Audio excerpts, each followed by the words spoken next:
Now, Gen Z is not just a term that is used to label young people in Kenya. This is more than that. It's a movement, it's a revolution. And today we are very privileged, of course, to have youngsters.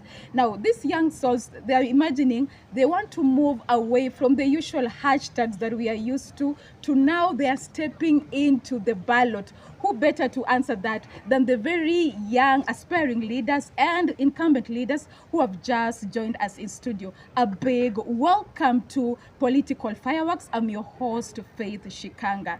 Hello. Muko salama? Tuko salama. Now, I'll just give them an opportunity to introduce themselves, and of course, just feel free. Up if it's Political Fireworks, and you're going to introduce yourself beyond the political banner, beyond the youth leader. Let us know what you are. From my side, tunaanza na wewe, the guy in black. Thank you very much. Kwa majina ni Mungata Arcadius. Lakini nikiwa kule Shinyalu naitwa Shikumba Shumuroso. Hey. Mimi ndio jawabu ambalo litasaidia Shinyalu come 2032. Kwa sasa huwa nasema mwanaume lazima useme kama uko na familia. Niko na bibi, ako na watoto na pia concubines wako wanakuja njiani. Okay. Hata hivyo kwa leo niko hapa in my position as a member of YPAP, that is Young Patriots for Unity and Progress in Kenya. Hilo ni vuguvugu la vijana ambao wanashughulikia maslahi ya vijana ambayo natumai kuwa tunayazingatia leo kwa kindani na pia tunataka kuchambua siasa vile inafaa. Thank you very much. Kabisa. The lady? Yes, I am Rehema Rashid. I'm a youth leader, member of YPAP.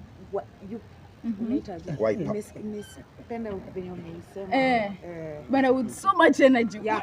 But what kitu amemiss ku elaborate na ku state is that we are working in support of the coalition that His Excellency President William Samoei Ruto and the late Honorable Baba Raila Amolo Odinga signed, a coalition that generated the so-called broad-based government, and we are in support of whatever they signed for.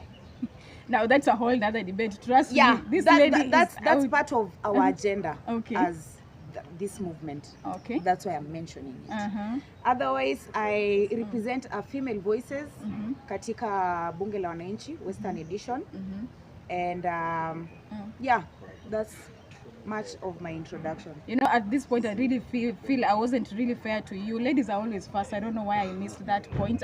The gentleman, we are waiting for you. Okay, my name is Wanjala Eliud, the current Kakamega County Youth Leader and also a Senate aspirant of Kakamega County. I come from Navaholo, that's where I was born, but I reside here in town, that's Kakamega here. Okay.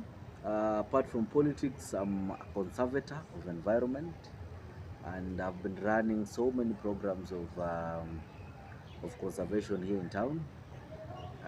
Yeah, I think that is it for me. Are you married? Okay, that is very explicit. Trust me, on our right. You must answer that question. Yeah, please. I will. Okay, I will, go of ahead. Course, I will, of course. I will. So, on my right. Right. My name is Livingston Amule. I'm an aspirant for MCA here at Sheywe Ward. Basically what I do, I'm a youth mentor, I'm a business trainer, I'm a business coach, and that is basically what I do. But today I'm here to represent Young Patriots for Unity and Progress, and we are here to talk about youth representation. Many other things are happening and the youth feel that they are left out. And you know, they are vibrant, we are energetic. When we are left out, chaos. Yeah, very true. Yeah. And our gentleman who has just come in, who is clearly proud of Kenya. Sure. I'm Samuel Kavai, Papa Sam, that's my name. I'm a businessman and venturing so much into politics. I eat politics, I sleep politics, I live politics. So it's a pleasure to have you on your show. Okay. Hope Nice. we're going to have a fruitful discussion. Nice, nice. Now, I'll start with you, Livingstone. You know, during your introduction, I'm just glad that you mentioned you mentor people into business. So I just want to know maybe that one thing that has inspired you to aspire for this position, especially as a young leader. Right. One thing that has really motivated me to go for this seat, for the MCA seat in Sheywe, is because of the interactions I've had in the past with the youth. Yeah. So, right? And especially the aspect of young mothers in our communities. What is it that best they can do? And why is it that every leadership in place seems to forget that particular part? In our communities, we have people who have gone to school, which we give it a tick. But now we are having people probably who do not have the advantage to be in school, but they are in our communities. They have become parents, right? Now, how do we hold their hands for them to understand they are young now, adults, and now also parents? How do they work to ensure that their kids don't undergo the same misfortunes like they had? Yeah, you're really mentioning about maybe single mothers. So I just want to know, does it have anything tied up with your experience while you were a child, perhaps?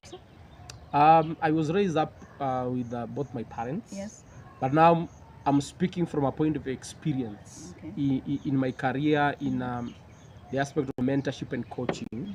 I've interacted with many young mothers, right? Yeah. And who seem like they don't have hope. They have no reason to go to the ballot and vote. Very true.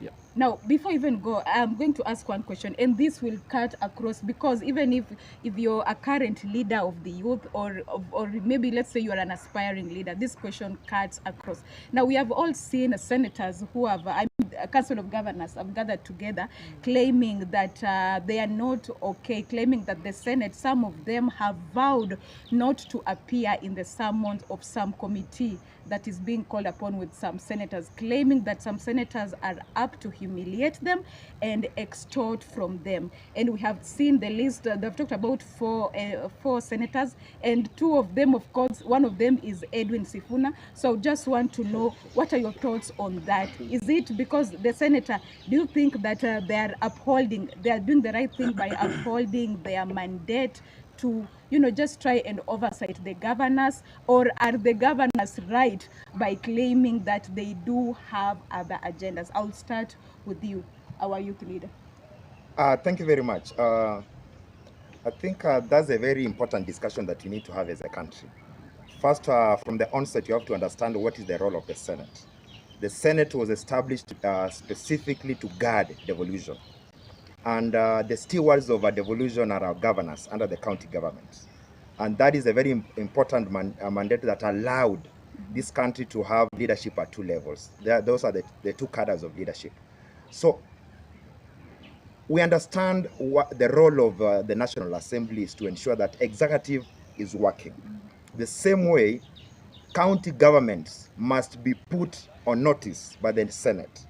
So in my own sincere and unsolicited view, senators are in their right mandate. By the Constitution itself, it guards them, it protects them, and it empowers them to play that critical role. And at times, when your neighbor starts crying over witchcraft in the community, you have to learn one thing: they understand who is the witch in that community. So why are governors complaining? Why are they behaving like nincompoops, like imbeciles? People don't understand how devolution is meant to work. They have two reasons. Do you think it's they're not valid at all? We have seen devolution has been working for more than 10 years. At the moment, we are almost marking, we already marked a decade into devolution. They are creating a narrative that will protect them from siphoning the county governments. We've seen how some county governments are operating. There are case examples of those county governments that are growing. But we've also seen county governments, for instance, the North Frontier counties, whereby a lot of money has been siphoned by individuals. who call themselves governors. So it is very important that we allow governors, senators to work. And at the same time, let me caution the governors. The money that you're handling is on behalf of the citizens of that particular county, be it the equalization fund, be it any other fund, that even the grants that we receive from those partners.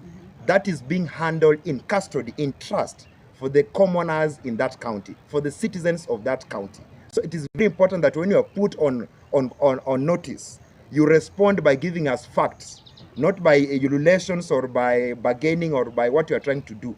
So instead of wasting time in on media, on press briefs that are done in Nairobi, get back to the county and start working for your citizens. If you've not siphoned money, it will be seen through the work that has been done on ground.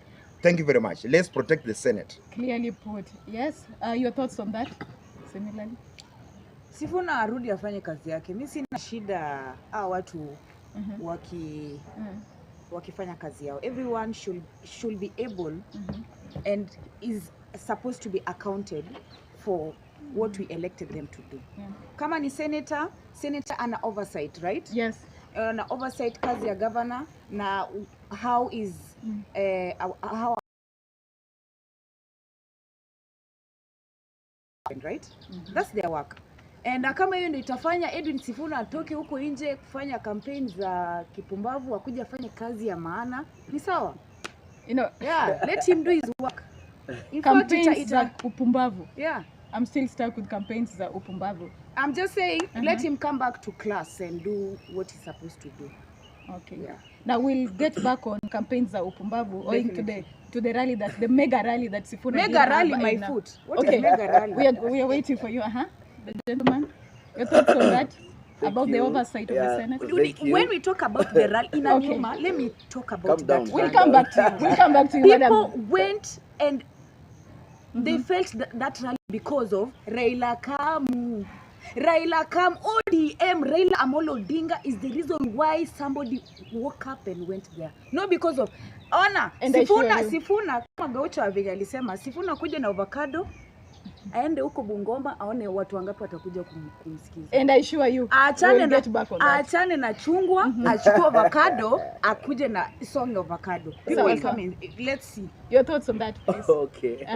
Thank you, madam. My thoughts are, you know, here in Kenya, we are governed by the rule of law. Yes. And if truly the governors, they are saying that maybe somebody is extorting money from them or something of the sort, we have the law. Let them use the right means or channels to address their issue. But let that issue not give them an advantage of not appearing before Senate. Okay. Because they must appear before Senate so that they can be able to tell wananchi from their respective counties what they have been able to do with the finances allocated to them. Because this money, the equitable share that the governors receive from the national government, it is our money. The revenue that they also collect around, it is also our money. Okay. So we must, and the Senate is there, and I'm aspiring to be there. I will also be calling, or we will be calling these governors, and they must appear before Senate. If truly Sifuna is siphoning money from them, and those are others that they named, then it is okay. Let them follow the right channels so that they can be sued. And if it is truly happening, then they are misplaced. They are not worthy to be called senators. But I believe maybe there is something these people are trying to play around so that somebody can be protected after siphoning some good amount of money. You know, most of them knows that they might not make it for the second term. So wanatumia pesa wajazane wafanyie mambo yao. Yeah, most of them know that. Now this is it's very clear. I don't know why. I'll find out about that later. Is he really defending it just because he's an aspiring senator, or it's something that he clearly believes on it? Now allow us to take a little short break. We will be right back after the break.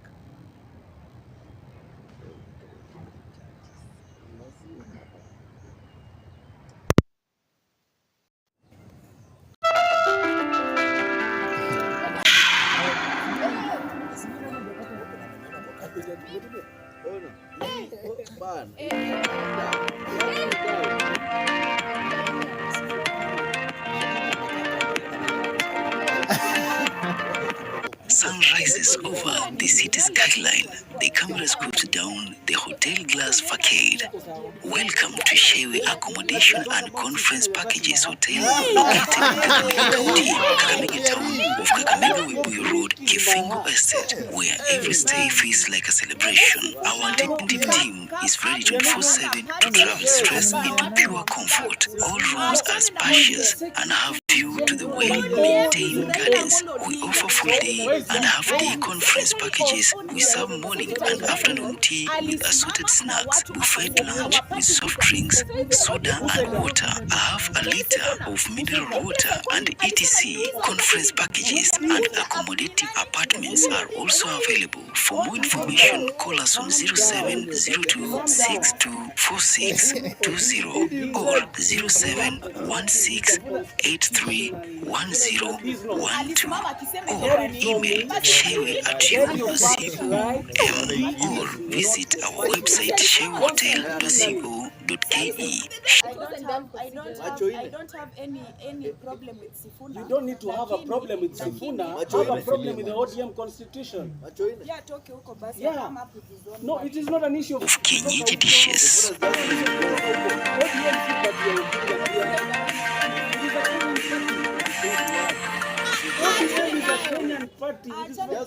And we joined it and we love it because of Raila. You don't love it. You don't love it. Politics, courtesy of Sifuna. You don't love it. When you talk the way you're talking, you don't love it. And introduce it to politics. I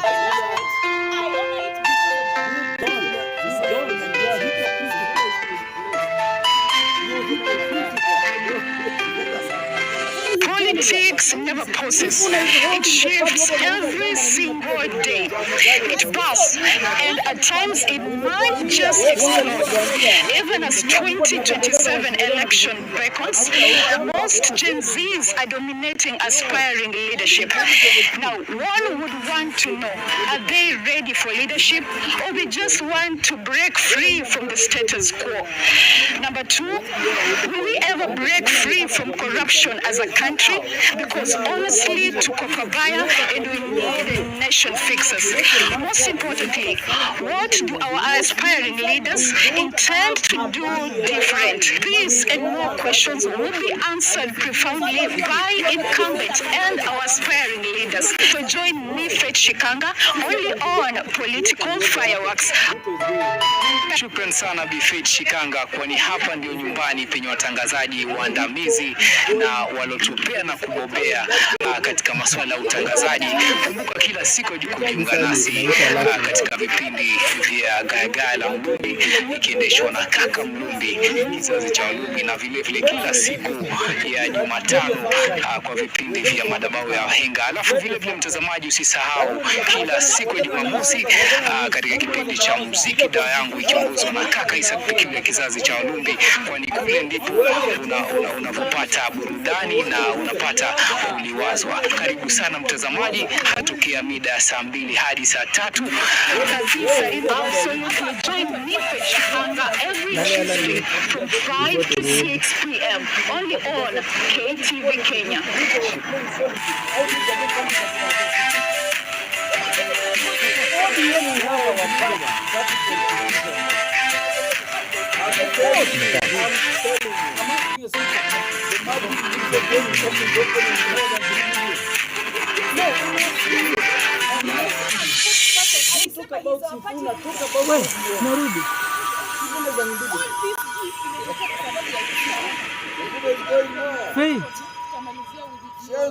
Senator wa Nairobi ni Jalango, period.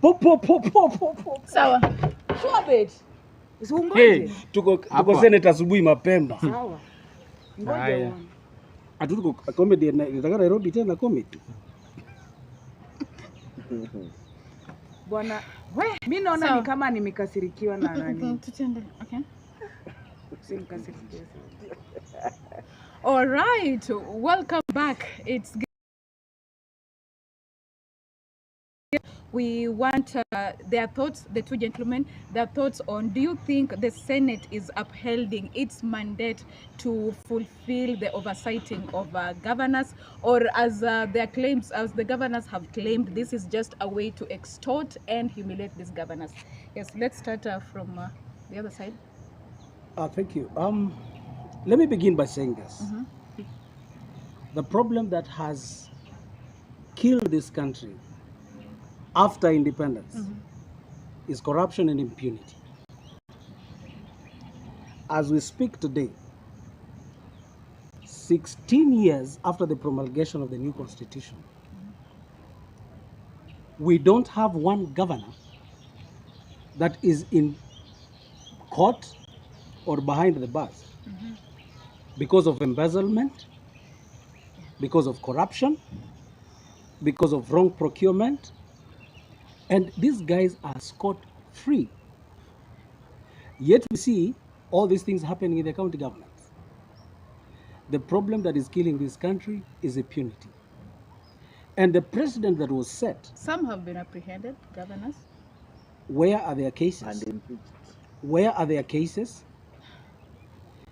If you impeach a governor meeting the threshold, that means that that governor is guilty. Yeah. Impeachment is just as getting into the courts and being declared guilty. So if you can be impeached and you're still scot-free, it's political. Yeah. So let me say this. What we are lacking in this country is political goodwill. From the presidency, trickle down to the common mwananchi. We are voting in thugs. We are voting in people who are not quality leaders, making this country to fall short of leaders and fall short of direction. And at the end of it all, we become people who are less fortunate. Even after the promulgation of the new constitution, we are a country that is supposed to be enjoying this constitution after the revolution. Why? Let's be honest with this. I would give this, like, in the past 16 years of devolution, Kakamega County alone has received over 100 billion. Over 100 billion Kenyan shillings. We don't have a functional referral hospital. We don't have anything that we can be touching on it and saying that this is a result of a result of the new constitution. People are jobless. The economical circulation in Kakamega County is at almost zero. Okay, if you can just allow me just to interrupt kidogo. Okay, I wanted you to dwell so much on your views on the Senate. Now, I was going to Before that. I was going to that talking about position. Okay, let me say this. Yeah. The Senate is the National Assembly. It has got three laws: legislation, representation, and oversight. Those are the three roles of the Senate. So if the Senate is performing any of the three roles, it's constitutional. So let every governor carry the cross, whether you have been invited or not invited. Let the governors carry the cross. What The if the Senate- accusations turn out to be right? What? What if the accusations against some senators turn out to be right? The accusations here cannot be right. You are not always innocent until proven guilty. So if Sifuna has an issue with any governor, let them bring up the issue. But is what Sifuna asking or going for, is it right? Is it constitutional? Yeah, clearly put. Now let's finish up with your thoughts on that. All right. I wanted to ask one question.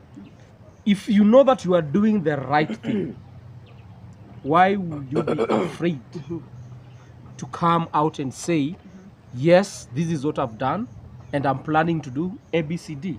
Why would you seem to run away from accountability? Okay.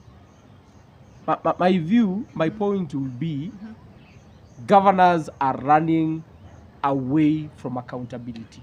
Okay. They don't want to face the reality, and that is why they are coming up, I would say in quotes, issues and trying to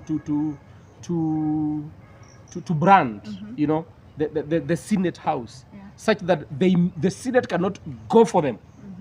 All right. So we'll be there wasting time. I don't know, the Senate, the governors, and then within no time, 5 years will be done. So this whole thing might just be acting as a blockade to the governors. It's something that has just been created to prevent senators from oversighting. That is what I think. Okay. Yes. Now, Kakamega is, we are known to be we have vast potential. This is a county that always has vast potential. But at what point do you think our leaders lost it? Because as a county, we are not that developed. So I just want to share, as an aspiring leader, yes, where do you think our leaders lost it, the incumbent leaders?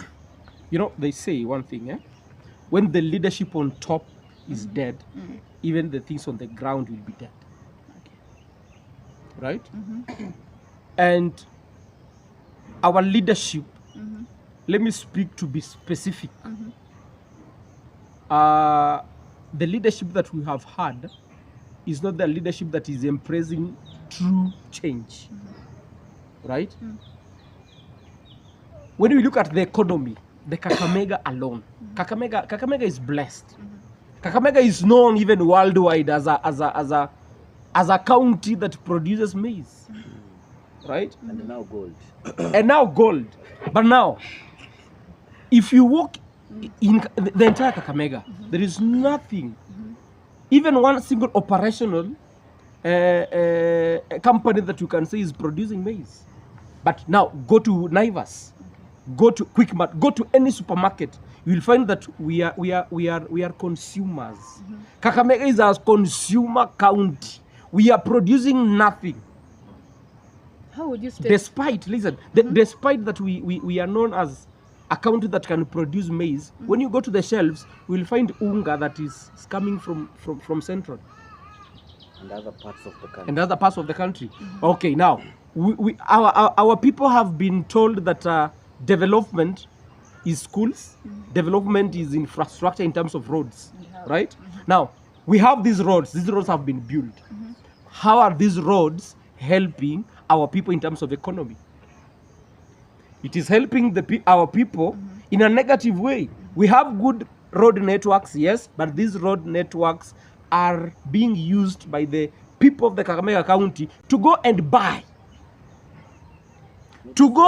So you will feel good.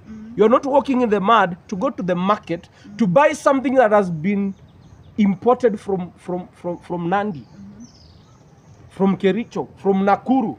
Those guys wanaleta waru saa 9 ya usiku. Wewe utaamka saa 12 uende ununue. Where is the money going? This money is going away from the Kakamega County. Okay. So the leadership in place is not putting structures to ensure that we become an independent, a producing county. Now over to you, Samuel. So Kakamega is a very populous country, but you do realize that there's an even distribution of services. How best do you think we can go about equity across the entire county? It is by avoiding to have mediocrity in leadership. Because what we are having right now is simple mediocrity. When you have, the reason as to why this constitution was promulgated is to bring services closer to the people. Yeah. So the fact that services are supposed to be closer to the people, the representation of the people through the members of the county assembly who are the closest to the people must be a counter check and balancing of what the county government is doing.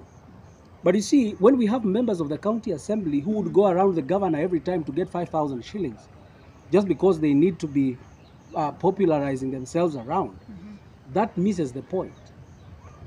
Kakamega has got everything that it needs. But for the fact that we have mediocres, we do not get to what we want to get to. We do not have a serious industry. We do not have serious circulation. There is no serious production from Kakamega County. despite the fact that we have one of the best soils in the country for production, we have nothing that is coming from Kakamega. Kakamega could be just like Kisii. We could still be transporting, we could be exporting our local sugarcane, avocados, even milk and other things, because our climate and the Gusii climate is just the same. So what I'm saying is we have leadership who do not have both political goodwill and economical goodwill. In a nutshell, you only market what you can be. We do not have any single politician in Kakamega County who is running anything that employs people. We have people who are self-centered. They want to be in office, be the masters of handouts, and leave Kakamega where it is.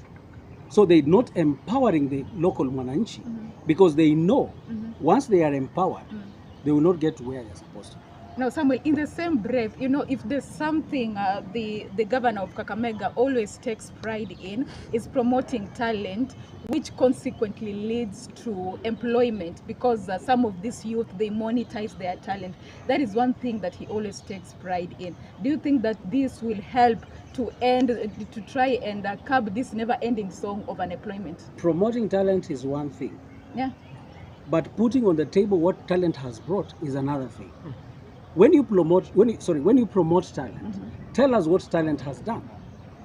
Give us examples of what we can see and pride in because of what talent has brought. Okay. Now over to you, our youth leader. So I just want to know the same. Owing to last year, the governor had this very mega, the Governor's Cup. Rewards were given and it was all over the place. So some do feel like this is a way to promote talent, which will indeed help to deal with this monster of unemployment. Are you satisfied with that, or you think much can be done?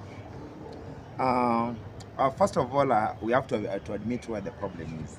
And I've always said that the challenge of this country, or even the county, lies at how the citizenry thinks or reasons. We've got the Messiah complex. We think that there is somebody who will come to save us. There is this complex somewhere that we have to achieve as a people to feel that we are indeed a county or even a country. Let me narrow down now to Kakamega County. Yeah. We don't think long term. That is the problem. That's why each and every end year we have so many sports activities across the country, across the county. Sawa, just end ni kama tutasonga pengine kwa sababu hapa mvua imeanza kuleta. Before nilete, thank God tunaenda kwa heated na story ya split ya ODM itakuwa huko ndani. Hapo ndio watu watapiga. No, ODM is not split. Sifuna is having ODM. Sifuna is dying. ODM is stronger. Sifuna is killing ODM.